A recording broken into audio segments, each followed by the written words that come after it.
Okay, so here are 10 ways to improve your speaking score.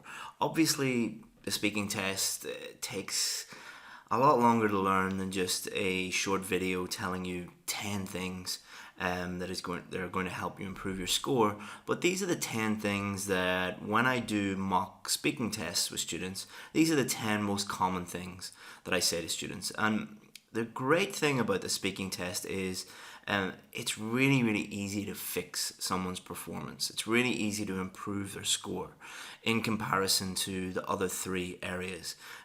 Writing is obviously very, very difficult for a lot of people.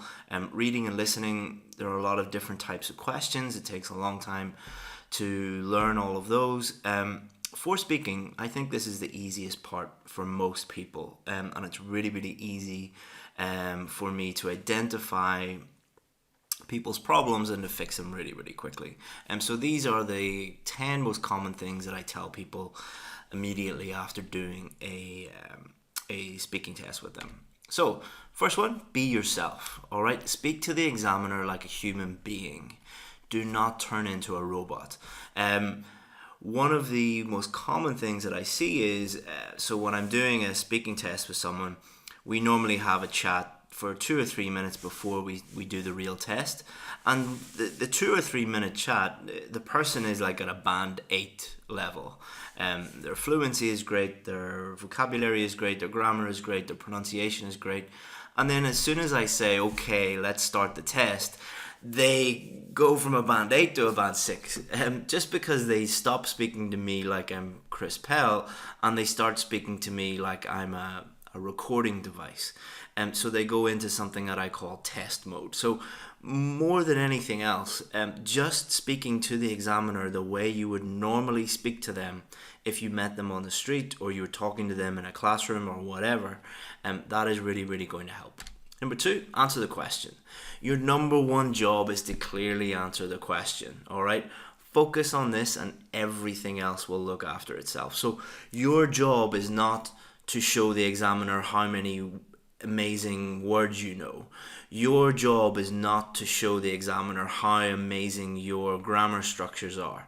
Your job is not to speak as quickly as possible. Your job at the end of every question, when the examiner asks you a question, is to answer that question. If you clearly answer that question, your vocabulary will look after itself, your grammar, your pronunciation, your fluency, everything, all right? Some people, or most people, when they're doing the speaking test, they are not thinking about answering the question. They're thinking about their vocabulary, their grammar, their fluency, all of these different things. Focus on answering the question. Those things will be fine. Number 3, listen to yourself.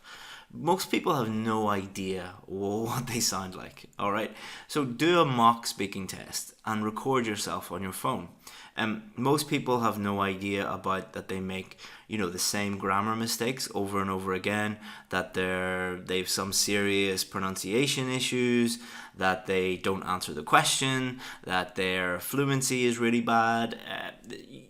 Being aware of these mistakes is very, very, very powerful. If you listen to your own voice, you will pick up on these mistakes. When you are aware of these mistakes, you're more likely to fix them, and you're less likely to make those mistakes in the real test. Please do that. 4, stop thinking. All right, so when I have told people to stop thinking in the past, they have actually just stopped thinking completely. So I put deeply in brackets. Thinking deeply, so thinking a lot in the speaking test is kind of your enemy, all right? The more you think, the more activity that is going on in your brain, the less fluent sentences are coming out of your mouth. So there is a big relationship between thinking and fluency, all right? People who think very, very deeply about the words to use, the vocabulary, the grammar, their pronunciation, all of these different things, they do not answer the question. They're not very fluent, all right? If you just relax and focus on answering the question, everything is going to improve.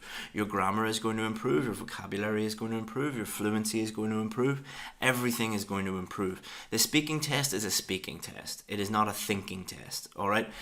I have spoken to many, many people who, especially very intelligent people, who you think way, way, way too much. You know, you just ask them like something like, what did you do last weekend? And they're like, and it's not that they don't know what they did last weekend. It's because they're thinking about, right, what's the most amazing vocabulary I can use, and what grammar can I use, the third conditional, and all this nonsense. All right, just relax, answer the question, everything will be much better. Number 5, be aware of the difference between the different parts. Okay, so you have part 1, part 2, part 3. Each part is completely different. All right, and it requires a different strategy for each of them. Part 1, very, very different to part 2. Part 2, very, very different to part 3. Do not answer each question in the same way in each of those parts. It requires a different strategy. So part 1 is about you, all right? So it's questions about you. You can't get them wrong. So a lot of people have said to me in the past, some of the questions are really, really strange and I don't know how to answer them. Part 1, the questions are about you. So there's no wrong answer. It's impossible to answer it wrong because it's about whatever you think. It's about your life. And 2 or 3 sentences is more than enough for part 1, all right? Part 1, you do not have to give like really, really well-developed answers. You know, just answer the question and add a bit of extra detail or explain it or something like that. 2 or 3 sentences is enough for part 1, all right? The examiner has to ask you a number of questions. They're going to ask you like 10 or 12 questions in part 1. Allow them to ask you those questions. Do not talk for 2 minutes when they ask you, tell me, you know, what did you do last weekend? Do not talk for 2 to 3 minutes. All right, 2 or 3 sentences. That's all is enough. Do not stick to the cue card for part 2. All right, so you're going to be given a cue card. The cue card will have the topic at the top and it will have a number of bullet points, about 4 bullet points. So use the cue card if you like, but the only thing you must do, is talk about the topic at the top of the card, all right? The bullet points are there to help you, but not to hinder you. You do not have to start on bullet point number 1 and then do bullet point number 2 and then do bullet point number 3 and then do bullet point number 4. You can do all of the bullet points if you like. You can do none of the bullet points. You can do 2 of them, you can do 3 of them. It doesn't really matter, all right? The only thing that you need to do is talk about the topic at the top of the cue card. So you could talk about the history of it, the past, the present, the future, a personal story, your opinion of it, a description of it, whatever. It doesn't really matter. All right, do not let the bullet points on the cue card dictate what you say if you don't want to talk about them. 8, develop your answers in part 3. You should give very well developed answers to these abstract questions. So part 1, short answers, absolutely fine. You know, 2 or 3 sentences is more than enough. In part 3, completely different. All right. Part 1 is about questions about you. Part 3 are more abstract questions. All right. It is more you're discussing ideas. All right. You're not talking about you so much. You're talking more about abstract ideas in part 3. So a really easy way to develop your part 3 answers is to answer it kind of like a task 2 writing question. So answer the question, that's kind of your topic sentence. Explain your answers, that's explanation, and then give examples or personal story. You can also show the other side of the argument if you want. So I think, some people think this, here's some explanations, here's some examples, but some people think this, here's why they think that, here's some examples. All right, so you're really, really developing your answers, 7, 8, 9 sentences, something like that. Each question is going to be a little bit different, so don't count the number of sentences, but make sure that you're explaining your answer, that you are giving personal stories or examples or things like that. And do not worry about content. There are no extra marks in the speaking test for content. There are no marks at all for content. All right, so don't worry about your examples being amazing or your explanations being amazing. It is a speaking test. It is not an ideas test or an IQ test.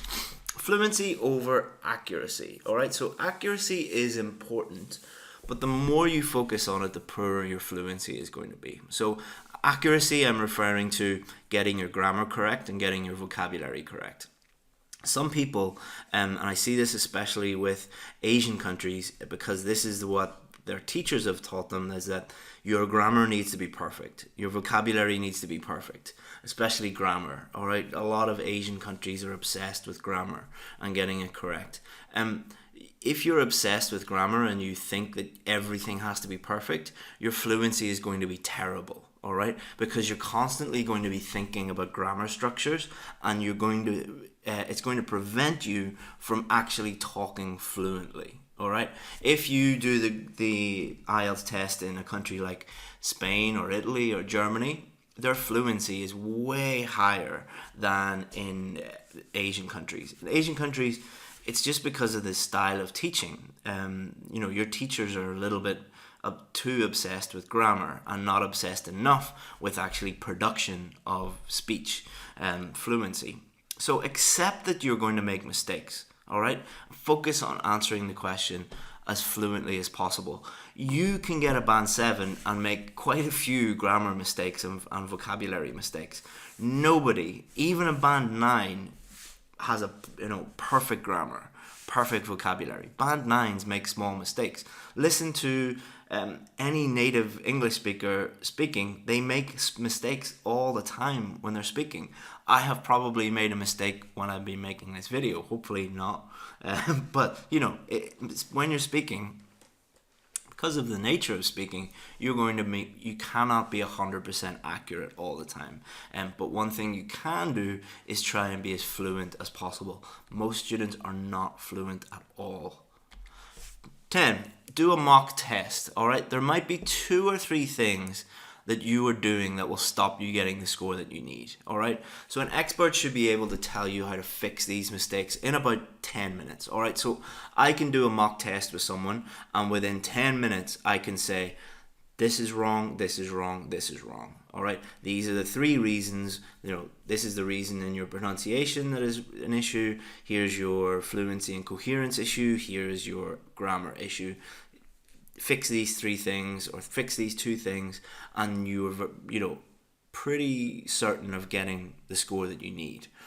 So you don't have to do it with me, whatever you want to do, but I would really, really, really recommend you doing a mock test with an expert. But make sure that the expert is actually an expert, and that's quite important.